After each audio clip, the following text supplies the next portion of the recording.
သူများနဲ့မတူတဲ့ဂျင်းပြော့ဒီဇိုင်းဆန်းဆန်းလေးတွေဝတ်ချင်တဲ့သူလေးတွေအတွက် my DDS fashion show မှာဂျင်းပြော့ဒီဇိုင်းဆန်းဆန်းလေးတွေရောက်ထားပါတယ်ရှင်။သူကကျတော့ဒီမှာဘောင်းမီလေးမှာလည်းဒီလိုမျိုးအိတ်ကလေးပါတယ်။ဒီဇိုင်းလေးတွေကလည်းမျိုးစုံပဲနော်။ဒါလေးတွေကလည်းအမကိုယ်တိုင် order ပေးထားတာပါ။ဒါလေးတွေအရင်မဝတ်လို့ကောင်းတယ်ကွယ်သိလား။အသားလေးကလည်းပျော့ဤဖန့်နေတာပဲခန္ဓာကိုယ်မှာလည်းနေရတာတက်တောက်တက်တာအရန်ရှိတယ်။ပြီးတော့ဒါလေးကအေးတယ်ပေါ့နော်။အသားအေးလေးနဲ့ဒီဇိုင်းဆန်းဆန်းလေးနဲ့သူများနဲ့မတူတဲ့ထူးခြားကွဲပြား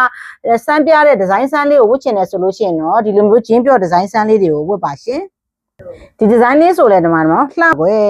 တအားလှတာဒီဂျင်းပြော့လေးတွေလေအဖက်ရနာပဲအသားကလည်းကဲဒီမှာကြည့်ပါရှင်ဒါလေးတွေအစင်ဆုံးတော့အယောင်ဆုံးတော့အမြန်လေးရွေးထားပါရှင်စိုက်ကကြတော့4446သမားဝတ်ပါရှင်တော်လေးဘောင်းမီလေးကလည်းဒီလိုမျိုးဒဲပွားလေးနော်TDS fashion show ကပါရှင်မျိုးပေါင်း200ကျော်အယောင်ဝချေစနစ်နဲ့လက်လီလက်ကရောင်းချပေးပါတယ်ရှင်ဈေးနှုန်းလေးကတော့9900ပါရှင်